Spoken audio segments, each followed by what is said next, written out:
So, first of all, this is not the H-bomb. H-bomb is coming. This is another milestone in setting up and demonstrating to the youth of this country how elections are being rigged.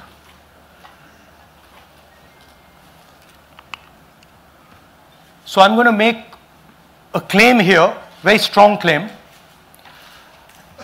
about CEC Gyanesh Kumar.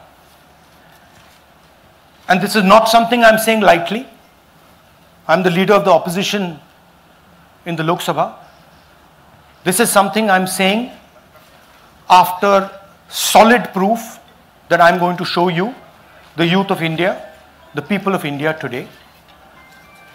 Proof that is black and white, absolutely clear, that the Chief Election Commissioner of India is protecting the people who have destroyed Indian democracy.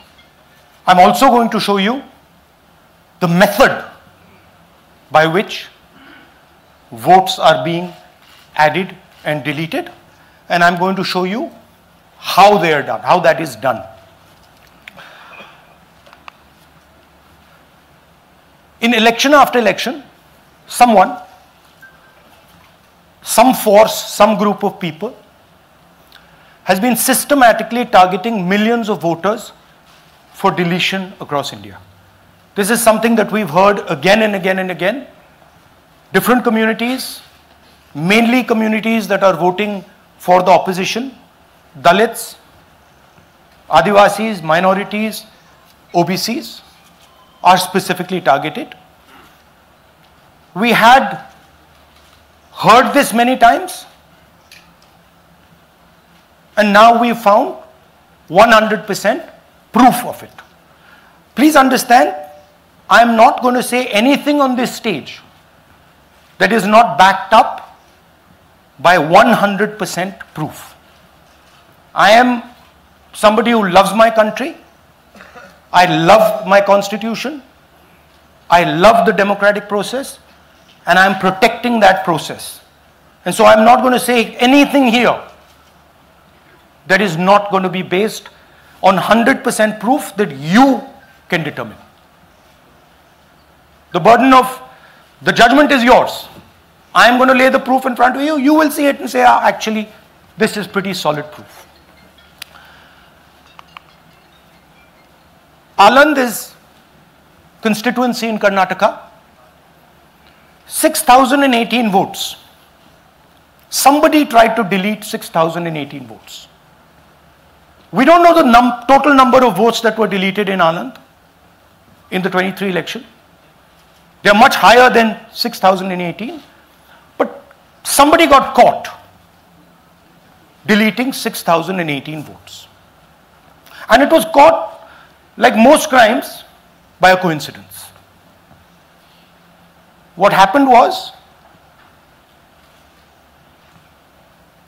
the booth level officer there noticed that her uncle's vote was deleted. And so she checked who deleted her uncle's vote, and she found that it was a neighbor. पड़ोसी ने uncle का vote delete किया था. उसने जाके पड़ोसी से पूछा कि आपने मेरे अंकल का वोट क्यों डिलीट किया. पड़ोसी ने कहा, मैं तो जानता ही नहीं, मैंने तो कुछ वोट डिलीट ही नहीं किया. Neither did the person deleting the vote know, nor did the person whose vote was deleted know. Some other force hijacked the process and deleted the vote.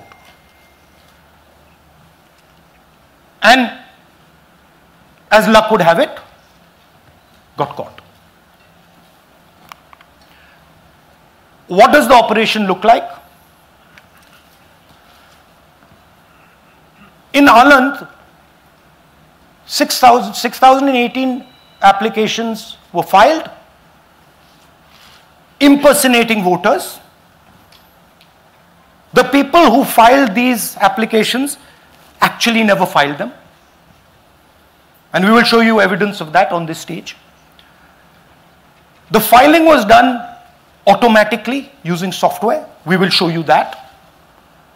Mobile numbers from outside Karnataka, from different states, and you can see on the map, from different states were used to delete numbers in Aland. And it was done targeting Congress voters. So this was not random. We will show you again that these deletions were specifically targeting booths where the Congress party was winning. Here is example number 1, lady called Godabai. Someone created fake logins, deleted 12 voters, attempted to delete because then this was stopped. Godabai, of course, has no idea. Can you show us what Godabai has to say about this? Election time na arji hakila nanaga adaka sambandha illa adu yaru hatti kichi yaru yana hakyaranna nanaga gotta illa. So she has no idea. These were the cell phone numbers that were used to delete these people. These are not from Karnataka. These numbers are from different states. You can see here.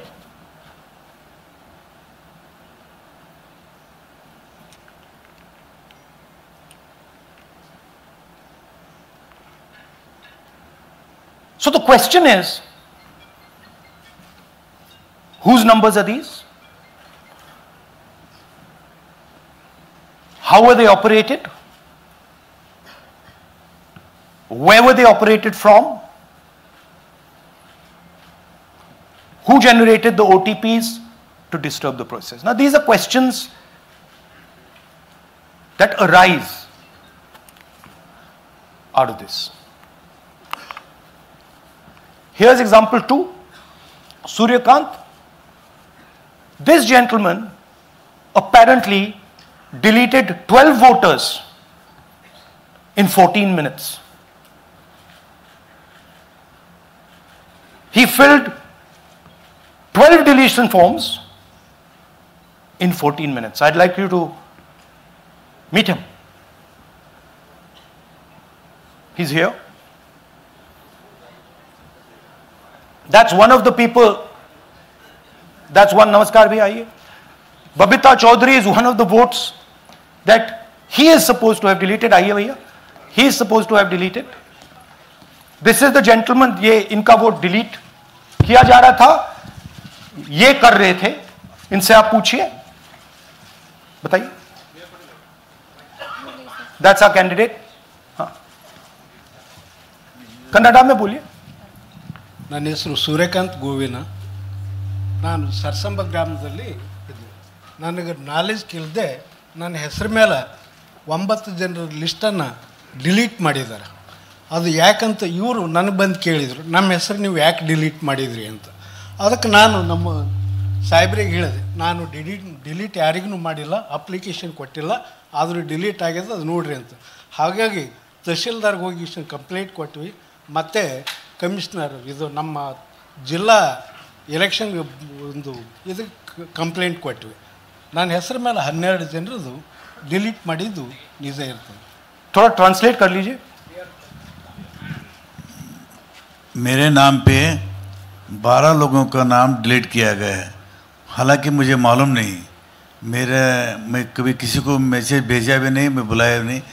ये बबीता आके पूछने से पता चला कि मैंने मेरे phone से ऐसा मैसेज, लेकिन असल में मैंने किसी को भी मैसेज नहीं किया. आप कुछ कहेंगे? नहीं? ठीक है. Thank you. Thank you. Third example, Nagaraj. 2 applications filed and submitted in 36 seconds. Please try and fill these forms and see how long it takes you. Try and fill. And I ask the youth of India, try it. Try and fill the form, 2 forms in 36 seconds. You'll see the answer to this question. Notice also what time this gentleman fills the form. For some reason, he gets up at 4:07 in the morning and suddenly fills 2 forms in 38 seconds.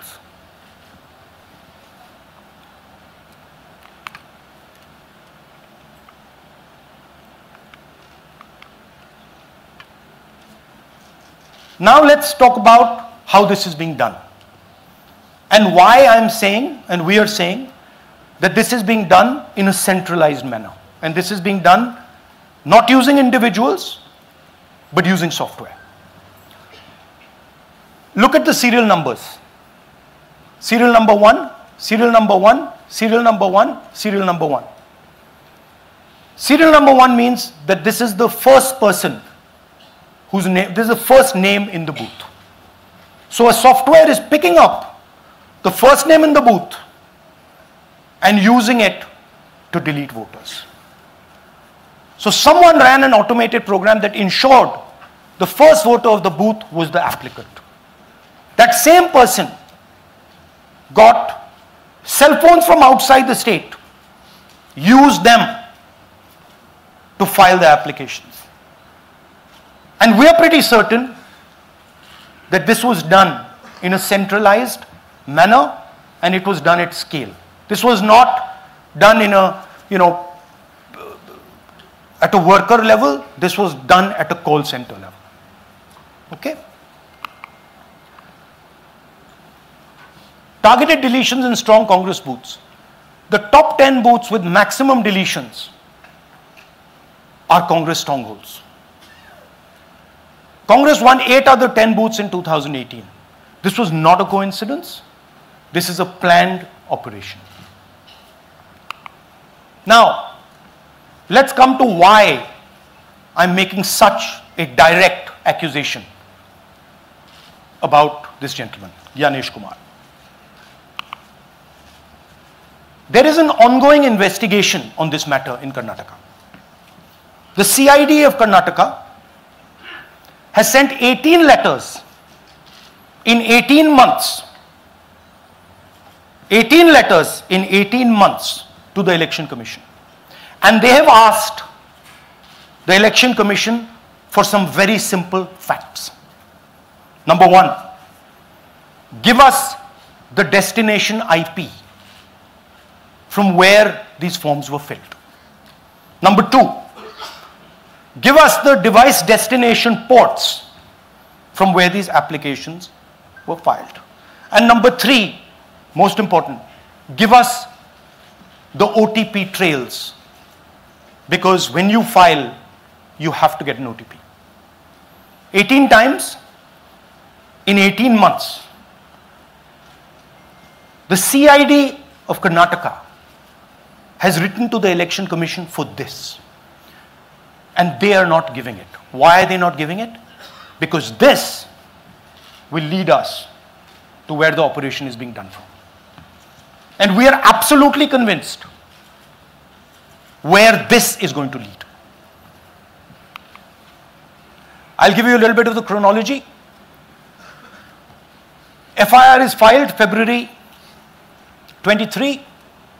Karnataka CID writes to ECI requesting all details of these numbers and these transactions almost immediately in March. In August, EC gives a reply, doesn't fulfill any of the demands, and doesn't give us the information. Doesn't give the CID of Karnataka the information that will lead them to their destination. January 24, Karnataka CID writes to ECI again and says, please send us full information. No answer.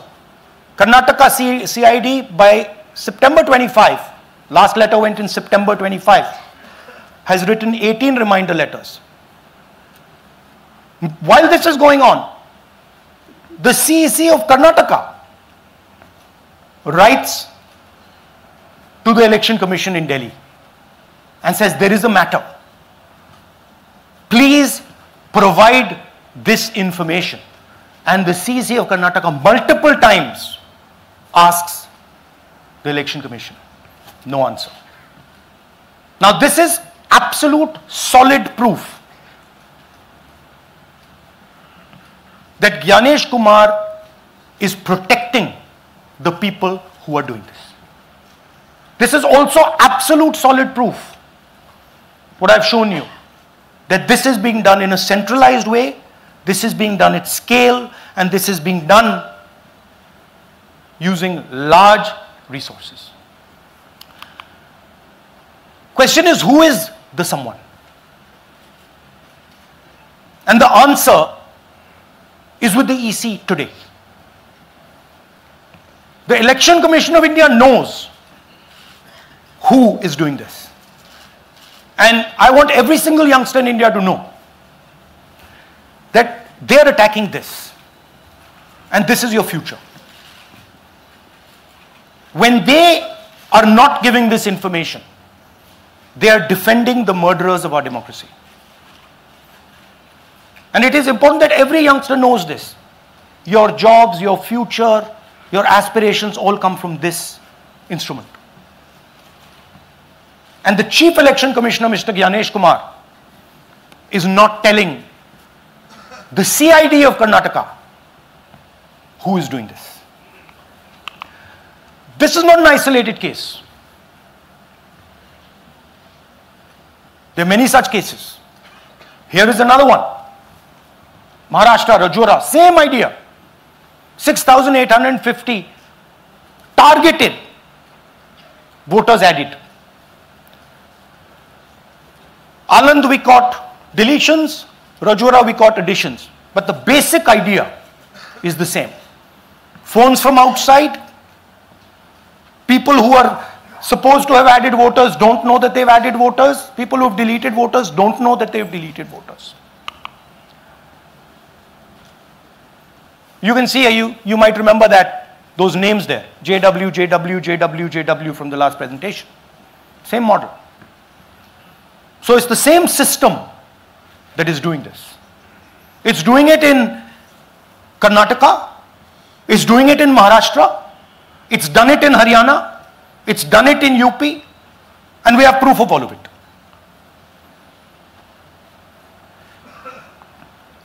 Names are being filled. Addresses, the address is Sasti, Sasti, Sasti, Sasti. Name is UQ, JJW.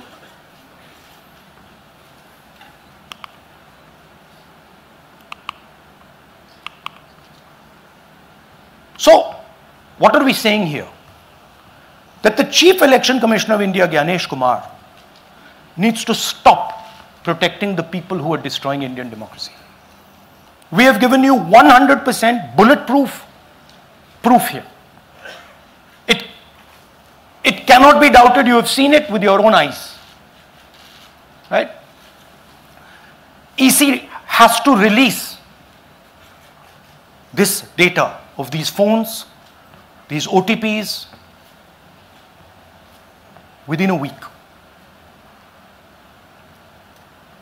Otherwise, we will know for sure that Gyanesh Kumar is protecting the people who are destroying and attacking the constitution. Thank you. धन्यवाद. पीठ हिंदी में बोले? हिंदी कर. नहीं, reverse कर दीजिए. पूरा हिंदी में बोल देता हूँ.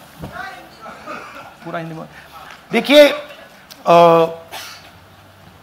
ये एच बॉम्ब तो नहीं है. एच बॉम्ब आ रहा है. हाइड्रोजन बॉम्ब आ रहा है. ये एक और उदाहरण है वोट चोरी का. पिछली बार मैंने आपको एडिशंस के बारे में बताया था. ये हम आपको डिलीशंस के बारे में दिखा रहे हैं. और सबूत के साथ हम आपको दिखाएंगे कि ये जो डिलीशंस हुए हैं ये सेंट्रलाइज तरीके से कॉल सेंटर के प्रयोग करके, सॉफ्टवेयर के प्रयोग करके किए गए हैं.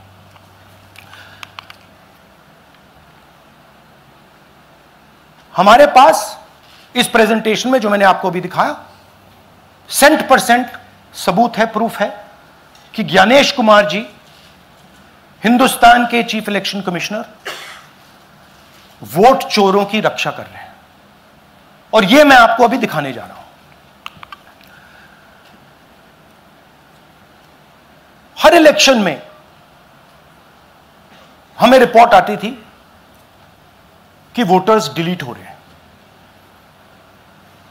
कांग्रेस वोटर्स डिलीट हो रहे हैं, ऑपोजिशन के वोटर्स डिलीट हो रहे हैं, दलित वोटर्स डिलीट हो रहे हैं, आदिवासी हो रहे हैं, माइनॉरिटी वोटर्स डिलीट हो रहे हैं, ओबीसी वोटर्स डिलीट हो रहे हैं। मगर जब डिलीट होते हैं ऑपोजिशन के ही होते हैं।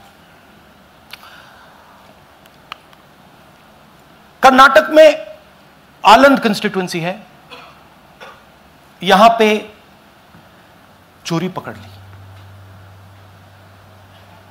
कोइंसिडेंस से पकड़ी।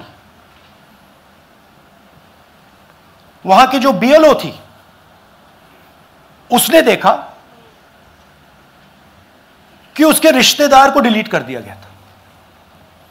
जैसे चोरी पकड़ी जाती है, कोई छोटी सी गलती हो जाती है, हाथ आ जाती है। आलंद में 6018 वोटर्स डिलीट हुए, उसमें से इनकी रिश्तेदार थे। उन्होंने पता लगाया कि मेरे रिश्तेदार को डिलीट किसने किया। पता लगा कि पड़ोसी ने रिश्तेदार को डिलीट किया।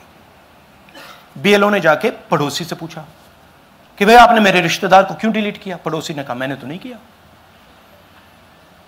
बीएलओ सस्पिशियस हो गई, शक पड़ा, उसने प्रोसेस चालू कर दी।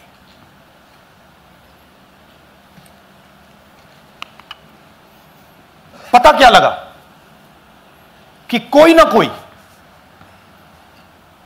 किसी ने आलंद में वोटर डिलीशन सिस्टमैटिकली ऑर्गेनाइज तरीके से, सेंट्रलाइज तरीके से किया। हमें यह नहीं मालूम कि आलंद में कितने वोटर डिलीट हुए, क्योंकि इससे बहुत ज्यादा हो सकते हैं। 6000, तकरीबन 6000 पकड़े गए, उस पर इन्वेस्टिगेशन हो गया। क्या पता लगा कि फाइलिंग ऑटोमेटिकली ऑनलाइन हो रही है। मोबाइल नंबर्स कर्नाटक के नहीं यूज हो रहे, मोबाइल नंबर्स दूसरी स्टेट्स के यूज हो रहे हैं। इनफैक्ट कर्नाटक के नंबर थे ही नहीं उसमें। मतलब आप दिल्ली में बैठे डिलीट कर रहे हो, आपका नंबर तमिलनाडु का है। आप गुड़गांव में डिलीट कर रहे हो, आपका नंबर झारखंड का है। और जब हम चेक कर रहे हैं कि भैया आपका नंबर है, तो आपका नंबर है ही नहीं, किसी और का नंबर है। और टारगेट करके कांग्रेस वोटर्स को डिलीट किया गया। ये गोदाबाई जी हैं, इनके नाम पर 12 वोटर्स डिलीट किए गए। इनको मालूम ही नहीं, इनको पता ही नहीं कि इन्होंने 12 वोटर्स डिलीट किए। दिखाइए जरा। ಇಲೆಕ್ಷನ್ ಟೈಮ್ ಈಗ ये इनका वीडियो है। ನಾ ಅರ್ಜಿ ಹಾಕಿಲ್ಲ, ನನಗೆ ಅದಕ್ಕೆ ಸಂಬಂಧ ಇಲ್ಲ। ಅದು ಯಾರು ಹೊಟ್ಟಿ ಕಿಚ್ಚಿಗೆ ಯಾರು ಏನ ಹಾಕ್ಯಾರ ಅನ್ನೋದು ನನಗೆ ಗೊತ್ತಾಗಿಲ್ಲ। तो इनको आइडिया नहीं है कि इन्होंने वोटर्स डिलीट कर दिए।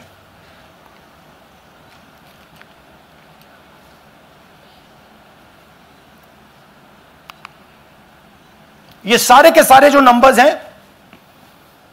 ये कर्नाटक के नंबर्स नहीं हैं, ये अलग अलग स्टेट्स के नंबर्स हैं। और इन नंबर्स को आप फोन करके देखिए, रिप्लाई नहीं आता है।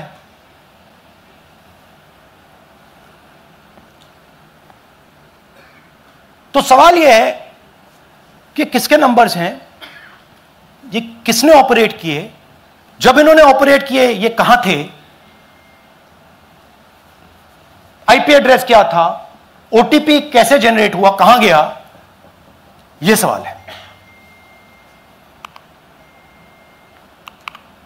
यह दूसरा उदाहरण, सूर्यकांत जी जो अभी स्टेज पे आए थे, इन्होंने 12 वोटर्स को 14 मिनट में डिलीट कर दिया। आप फॉर्म भरने की कोशिश कीजिए, डिलीशन फॉर्म भरने की कोशिश कीजिए, देखिए। और जब हमने इनसे पूछा कि भैया आपने ये कैसे किया, वो कहते हैं मैंने तो नहीं किया, मैं तो जानता ही नहीं हूं।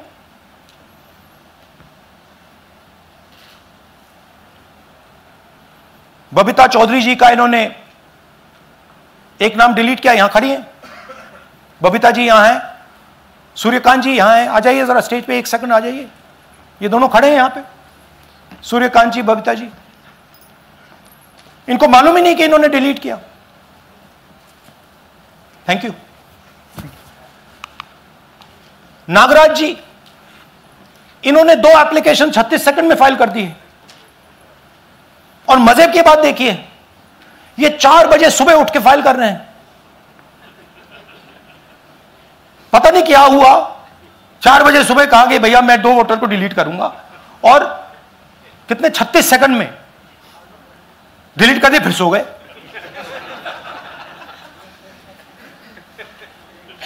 हमारी माइंड में पहले सवाल था कि क्या इलेक्शन कमीशन भी सो रहा है, मगर नहीं, सोया कोई नहीं है, जगे हुए हैं, सिस्टमैटिकली मदद हो रही है।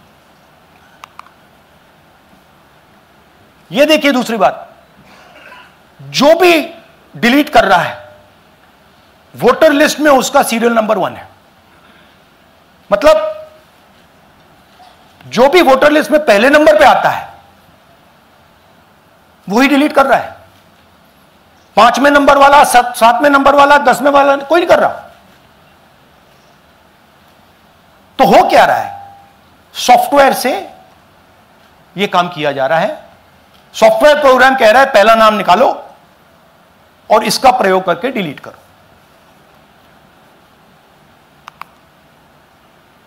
टारगेटेड डिलीशंस हो रहे हैं। कांग्रेस पार्टी पर आनंद में अटैक किया। टॉप 10 बूथ्स जहां सबसे ज्यादा कांग्रेस की स्ट्रेंथ थी वहां टारगेट किया। और 2018 में पिछले इलेक्शन में 10 में से 8 बूथ कांग्रेस पार्टी जीती थी, और इन 8 में से इन्होंने 6000 लोग उड़ाने की कोशिश की। ये कोइंसिडेंस नहीं था, ये प्लान था, और ये सेंट्रलाइज तरीके से किया जा रहा है। अब मैंने बहुत बड़ी बात बोली, चीफ इलेक्शन कमीशन के बारे में मैंने बोला कि यह व्यक्ति वोट चोरों की रक्षा कर रहा है। जो भी मैं यहां बोल रहा हूं 100% प्रूफ के साथ, सबूत के साथ बोल रहा हूं। और मैं अभी आपको दिखाना चाहता हूं कि मैं ये शब्द क्यों बोल रहा हूं और किस बेसिस पे बोल रहा हूं। आपको अपनी आंखों से यह दिखेगा। कर्नाटका सीआईडी ने केस चालू किया कि ये वोटर कौन है, ये फोन किसके हैं, ये आईपी एड्रेस क्या है, ओटीपी कहां गया, इन चीजों के बारे में इन्वेस्टिगेशन शुरू होती है। कर्नाटक सीआईडी ने हिंदुस्तान के इलेक्शन कमीशन को 18 चिट्ठियां लिखी हैं। हमें आप ये इंफॉर्मेशन दीजिए, बिल्कुल क्लियर है, डेस्टिनेशन आईपी दीजिए, डिवाइस डेस्टिनेशन पोर्ट दीजिए, ओटीपी ट्रेल दीजिए, फोन नंबर्स दीजिए, फोन नंबर्स के मालिकों के नाम दीजिए। क्लियरली पूछा है, नो आंसर। 18 चिट्ठी CID Karnataka, no answer from chief election commissioner, no answer from election commission. Timeline देखिए,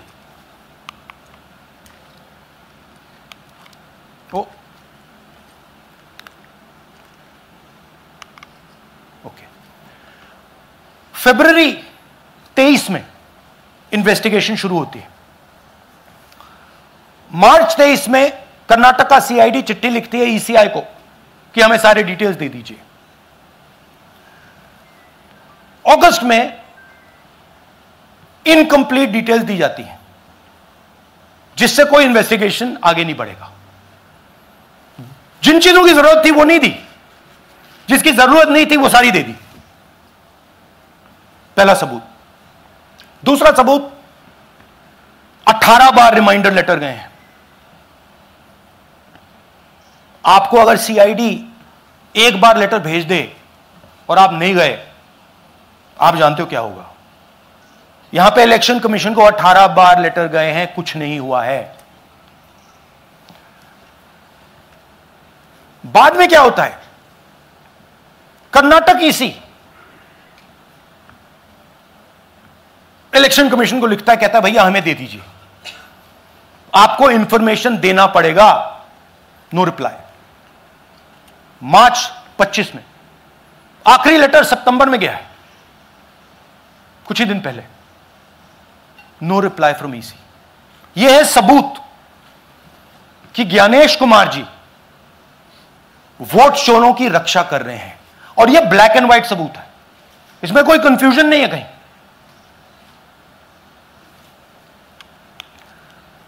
तो सवाल उठता है, ये है कौन जो सेंट्रलाइज तरीके से कॉल सेंटर के प्रयोग से, सॉफ्टवेयर से अलग अलग प्रदेशों में वोट डिलीट कर रहे हैं, ऐड कर रहे हैं? इलेक्शन कमीशन जानता है, ज्ञानेश कुमार जी जानते हैं। अच्छा, ये सिर्फ आनंद में नहीं हुआ, ये अलग अलग कंस्टिट्यूएंसीज में हुआ है। आनंद में लीगल प्रोसेस चालू हो गई, पकड़ लिया।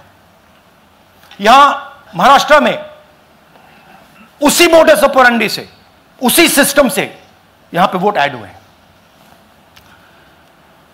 आनंद में डिलीट, रजौरा में एडिशन, 6850।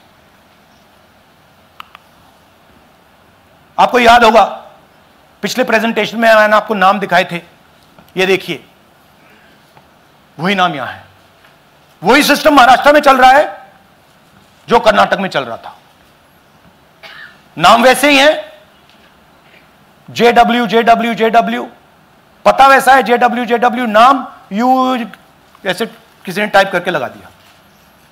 तो जो ये काम कर रहा है, ये उत्तर प्रदेश में, हरियाणा में, बिहार में, कर्नाटक में, महाराष्ट्र में वही कर रहा है।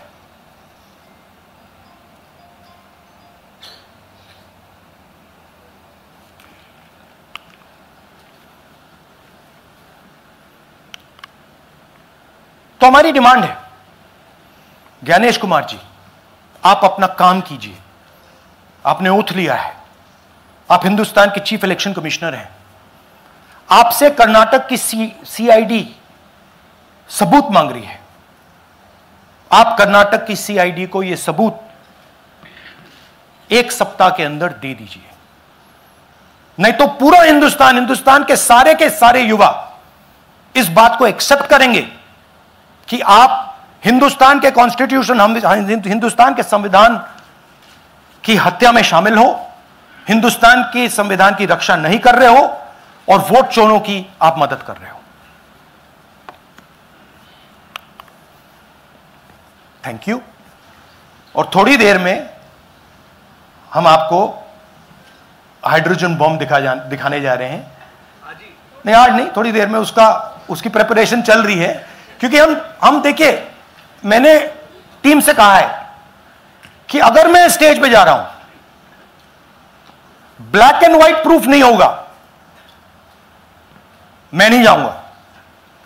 अगर ब्लैक एंड व्हाइट प्रूफ होगा, जो कोई मतलब उसको निगेट नहीं कर सकता, मैं जाऊंगा। मैं देश के कॉन्स्टिट्यूशन की रक्षा कर रहा हूं, संविधान की रक्षा कर रहा हूं, मैं लोकतंत्र की रक्षा कर रहा हूं, और मैं सच्चाई आपके सामने रख रहा हूं। बहुत बहुत धन्यवाद, नमस्कार, जय हिंद। सर 3 सवाल। पीटीआई से संजीव चोपड़ा। या राहुल जी, दिस साइड। या राहुल जी इधर, हाँ, कहाँ है? To your right. हाँ, हेलो राहुल जी, आज आपने नया खुलासा किया है कि कैसे वोट चोरी हो रही है। आपने पहले भी महादेवपुरा के बारे में बताया कि कैसे एडिशंस हो रही हैं, अब आपने बताया कैसे डिलीशंस हो रही हैं। लेकिन देखने में ये आ रहा है कि इलेक्शन कमीशन इस पर कोई एक्शन नहीं ले रहा, और आगे चल के वो तैयारी कर रहे हैं पूरे देश में SIR लाने की। तो आप इस मुहिम को आगे कहां तक ले जाएंगे, और SIR के बारे में क्या करने वाले हैं? देखिए, हम आपके सामने क्रिमिनलिटी रख रहे हैं। हमारा काम आपके सामने सच्चाई रखने का है, और हम रख रहे हैं। हिंदुस्तान में दूसरे इंस्टीट्यूशंस भी हैं, सिर्फ इलेक्शन कमीशन नहीं है, लीगल सिस्टम है, उनको भी इन चीजों को देखना चाहिए। यहां पे हम चीफ इलेक्शन कमिश्नर के बारे में ब्लैक एंड व्हाइट कह रहे हैं। आपने कहा कि हमने एडिशन डिलीशन दिखाया, पहले प्रेजेंटेशन में मैंने एडिशन दिखाया था, अब हमने डिलीशन दिखाया है, मगर हमने एक और चीज जोड़ दी है, एडिशन और डिलीशन का सिस्टम, उसका स्ट्रक्चर, उसका तरीका। और हमने यह दिखाया है कि जो डिलीट कर रहा है, जो ऐड कर रहा है, महाराष्ट्र में, कर्नाटक में, यूपी में, वो एक ही आदमी है, एक ही फोर्स है। हमने आपको वो एड्रेसेस दिखाए। Same system is being used in Maharashtra, is being used in Karnataka, is being used in Uttar Pradesh, is being used in Haryana. Same people are doing it. से Siddharth, ANI। Sir, this side sir. हाँ sir, on your left sir. हाँ, on your left, this side sir, on your left. Sir, मेरा आपसे सवाल ये है कि जब आप कह रहे हैं कि ज्ञानेश कुमार जो चीफ इलेक्शन कमिश्नर है, उन्हें पता है ये कौन कर रहा है, हाँ। और ये पॉलिटिकल फायदा जरूर किसी को हो रहा है, आप कह रहे हैं कांग्रेस के बूथ के ऊपर ही हाँ। सारे वोट्स डिलीट किए जा रहे हैं, तो वो कौन लोग आपके हिसाब से हैं जिनको ये फायदा पहुंच रहा है, पहला। और दूसरा ये, वो आपने एक हफ्ते का समय दिया sorry। है, जब आपने एक हफ्ते का समय दिया है, तो क्या एक हफ्ते बाद आप इसको आगे कैसे इनिशिएट करेंगे? क्या आप लोग कोर्ट का रास्ता अपनाएंगे या और कोई हायर एजेंसी से इस बात की डिमांड करेंगे? क्योंकि ये ऑर्गेनाइज्ड तरीके से क्राइम दिखाई दे रहा है जो आप बता रहे हैं, अगर आपकी बात के ऊपर जाएं। देखिए, फ्रैंकली ये जो मैं यहां कर रहा हूं, ये मेरा काम नहीं है। मेरा काम डेमोक्रेटिक सिस्टम में पार्टिसिपेट करने का है। मेरा काम डेमोक्रेटिक सिस्टम की रक्षा करने का नहीं है। वो काम हिंदुस्तान के इंस्टीट्यूशंस का है। वो काम वो नहीं कर रहे हैं, इसलिए मैं कर रहा हूं। अब मैं आपको यह कह सकता हूं कि हमने आपको 2 बार सबूत दिखाया है, और जब हम ये प्रेजेंटेशंस खत्म करेंगे, इसमें लगेंगे 2-3 महीने, जब हम ये खत्म करेंगे, आपके माइंड में कोई डाउट नहीं होगा कि हिंदुस्तान में state after state, Lok Sabha after Lok Sabha चोरी हो रही है। तो मेरा काम सच्चाई दिखाने का है। मैं हिंदुस्तान की जनता को, हिंदुस्तान के युवाओं को सच्चाई दिखा सकता हूं। यह मेरा काम है। उनकी जो इंटरेस्ट है, क्योंकि ये जो कॉन्स्टिट्यूशन है, ये हिंदुस्तान की जनता का रखवाला है, प्रोटेक्टर है, और मैं इसकी प्रोटेक्शन कर रहा हूं। इसकी प्रोटेक्शन करने का काम हिंदुस्तान के इंस्टीट्यूशंस का है, हिंदुस्तान के ऑपोजिशन लीडर का नहीं है, मगर इंस्टीट्यूशंस नहीं करने हैं। अच्छा, एक इंटरेस्टिंग बात आई है जो मैं आपको बताना चाहता हूं कि इलेक्शन कमीशन के अंदर से हमें मदद मिलनी शुरू हो गई है। मैं साफ बोल देता हूं, इलेक्शन कमीशन के अंदर से, पहले नहीं हो रहा था, अब इलेक्शन कमीशन के अंदर से इंफॉर्मेशन आ रही है। यह रुकेगा नहीं, यह रुक नहीं सकता है, क्योंकि हिंदुस्तान की जनता इस बात को एक्सेप्ट नहीं करेगी। एक बार हिंदुस्तान की जनता को, हिंदुस्तान के युवाओं को पता लग गया कि वोट चोरी हो रही है, उनकी शक्ति लग जाएगी। IANS से आलोक झा। इस तरह से नहीं प्लीज। IANS से आलोक झा। वो भी मैं आपको दिखा दूंगा, वो भी मैं आपको प्रूफ के साथ दिखा दूंगा, है हमारे पास। राहुल जी, हाइड्रोजन बॉम्ब में ब्लैक एंड व्हाइट है। मैं फाउंडेशन लगा रहा हूं, मैं फाउंडेशन क्रिएट कर रहा हूं, है हमारे पास। मैं स्टेज पे बिना प्रूफ के नहीं चढ़ूंगा, बता रहा हूं। राहुल जी, आपने कहा, ऐसे मत पूछिए please. Last question. Rahul ji, IANS से आलोक झा। राहुल जी इधर, आपने कहा आपके पास आलोक झा, इधर सर, कहां है जी? हाँ, आपने कहा सर कि आपके पास पुख्ता सबूत है, ब्लैक एंड वाइट सबूत है, तो क्या अगर ईसीआई अभी जवाब नहीं देती है तो कोर्ट का रुख करेंगे, ये ऑप्शन है आपके पास, जाएंगे? देखिए, मैंने कहा कि मेरा काम as opposition leader normal situation में मेरा काम ऑपोजिशन का रोल है, सरकार पे प्रेशर डालने का रोल है। मेरा काम हिंदुस्तान के लोकतंत्र को बचाने का नहीं है। मैं वो काम कर रहा हूं, इस स्टेज पे मैं वो काम कर रहा हूं। तो मेरी सोच है कि as a patriotic Indian, as somebody who loves India, who loves the constitution, it is my duty to put the truth in front of the people of India. अब अगर हिंदुस्तान के इंस्टीट्यूशंस कुछ करना चाहते हैं, वो करेंगे। उनमें भी बहुत लोग हैं, जैसे मैंने आपसे कहा, मैं सरप्राइज हो रहा हूं, इलेक्शन कमीशन से लोग आ रहे हैं, इंफॉर्मेशन दे रहे हैं और बढ़ रहा है वो। सर, क्या जब तक सीईसी ज्ञानेश कुमार अपने पद पर है, जैसा कि आप कह रहे हैं कि वो फ्री एंड फेयर इलेक्शन होने नहीं देंगे, तो तब तक इलेक्शन का मतलब क्या रह जाएगा? क्या आप इनको हटाए जाने की या इनको इस्तीफा देने की? हाँ, तो आप इमेजिन कीजिए, और ये शॉकिंग बात ये है बस कि ये अभी शुरू नहीं हुआ, ये 10-15 साल से चल रहा है। ये सिस्टम है, ये स्ट्रक्चर है। हिंदुस्तान की जो डेमोक्रेसी है वो हाईजैक हो गई है। I am shocked frankly. Democracy, brothers and sisters, democracy can only be saved by the people of India. Nobody else can save democracy. Rahul Gandhi can come here and say something and say this is the truth. But the people of India, who I believe in, who I love, can do it. The day the people of India realize that आपका जो लोकतंत्र है, आपका जो संविधान है, वो आपसे चोरी हो गया है, उस दिन काम हो जाएगा। Thank you. अब आप लोग अपने स्थान पर खड़े हो जाइए राष्ट्रगान के लिए। ये है इनकी डिटेल लिस्ट, देख लीजिए।